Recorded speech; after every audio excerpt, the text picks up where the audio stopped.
So, reflecting on my childhood and adolescent years of my life, I realized that I was close friends with predominantly twins. Back in primary school in Vietnam, I was close to these twins, and I kept in contact with them long after I've left Vietnam and came to Australia. But in Australia, in high school, I also got really close to these twins, and I occasionally still talk to one of them, the older one, sometimes. But yeah, I realized that I was close friends with mainly twins throughout my childhood. And what has always fascinated me was how different they all were to each other. They all were to their own sibling. Even though technically they are identical twins, they look so freaking different from their sibling. And as the years go by and as they grow further apart, they look even more different. But back then, as children, outsiders, the people who don't know these twins well, would say that they are literally the same person. They look alike, they sound alike, they do things alike. But once you get to know them, and I was really close friends with these guys, you're able to tell them apart instantly. And you realize that there are more differences between them than outsiders would have said. I see these twins bickering all the time, arguing and fighting. And I know these twins back in Vietnam, they were considered to be high achievers. They get the highest marks in class. They were good at the arts. They were good at mathematics. They were eloquent. They were friendly, outgoing, good at English.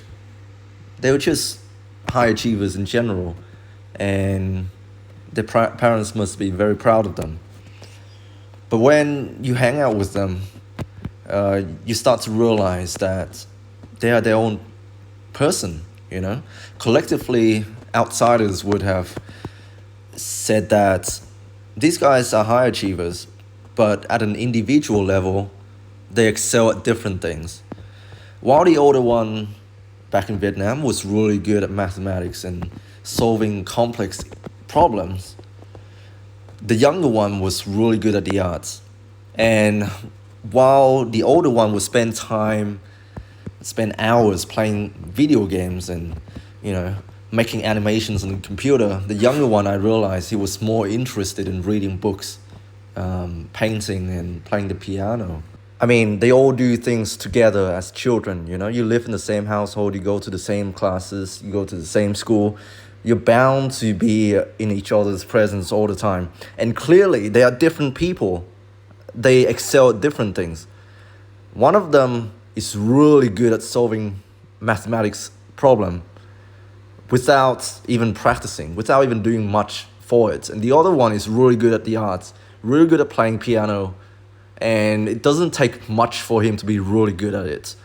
So you put these two in the same category, in the same class, and you compare them, and people often do this. People compare them, and people say, "Oi, how come he's better than you at math? He got higher marks than you. How come he plays piano better than you? You stuff up all the time." And people do this, but they don't realize that they are their own person with their own interest, strengths, weaknesses. Imagine you are a parent to these twins and saying to one of the brothers or sisters that, hey, you guys go to the same class together, you learn the piano at the same time. How come your brother is better than you? How come he doesn't stuff up as much as you? Or, I wish you could have played the piano as good as your brother. Or, I wish you would have been as tidy as your brother. Or, I wish you would have been as nice as your brother and play with the other kids. Imagine how that would affect the child always being compared to their sibling and thinking, hey, maybe my mom doesn't love me as much as my brother. When in reality, you love them just as much as each other, but differently. There's no equal love because they are different people. While you like this child because of his creativity, you love the other child for their ability to being on time, for example. You love them, but you love them differently. But if you cannot convey this and you compare them to each other, imagine how they would feel. And I want to relate this to myself. Sometimes I would compare myself to others, and being on the internet, you stumble across really extraordinary people. I find myself constantly comparing myself to my peers, people of the same age, um, of the same build as me. I've been lifting for a while. I've been going to the gym for 5 years. I'm a short guy. I weigh about 80 kilogram. And I go on social media, and all of these guys below 80 kilogram lifting infinitely more heavier weights than me. And I'm thinking to myself, man, I've been lifting for half a decade. And what the hell am I doing? The hell am I doing? Why am I not at their level? Why am I even bench pressing? Why bother going to the gym? Why bother playing the guitar when there are 4-year-olds out there who can play far beyond the sun at double the speed, blindfolded, playing a yo-yo with their non-dominant hand? The fuck am I doing? I should just give up. Give up, it's over. What I fail to realize, and what a lot of people fail to realize, is that it doesn't matter, man. It doesn't matter if there's someone out there in the world who plays the guitar better than you or lifts heavier weight than you. It doesn't matter. What matters is think of the joy this activity gives you. Think of the meaning this activity brings into your life. Does it feed your soul? Does it make you feel good? Does it make you feel happy that you are able to do this activity? And if yes, then it doesn't matter if there's someone who's better than you. You are your own person.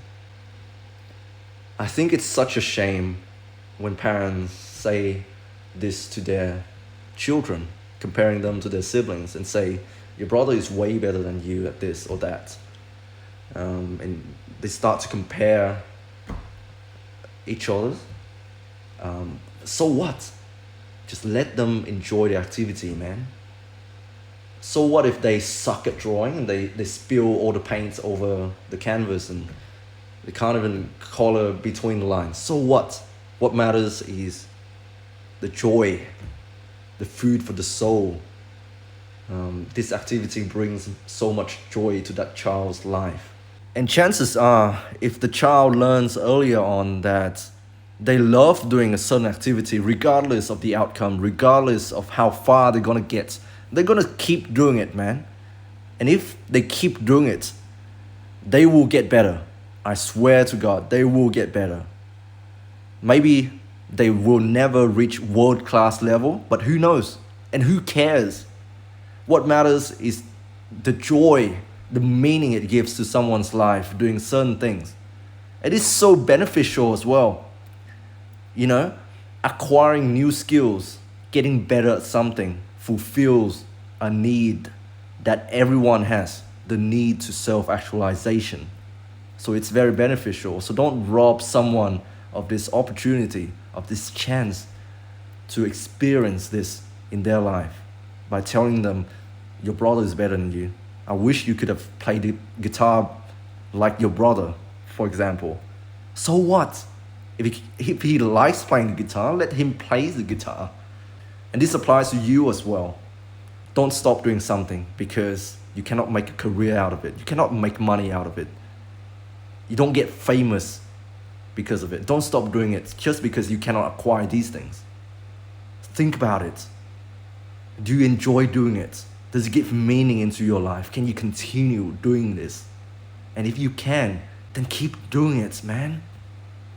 It brings so much joy into your life. Why should you stop doing it? Why? And why stop doing something because someone out there in the world is better than you at it? Do you know how many people out there in the world? Do you know how many people are better than you at any single given activity? Why stop doing it when it means so much to you? And with that, I want to leave you with these thoughts. Hope you guys are doing well. Stay strong. God bless. And think about it. Don't stop doing something just because someone is better than you. You are your own person. Think of the personal meaning this activity gives to your life. Does it feed your soul? And if yes, then don't stop doing it.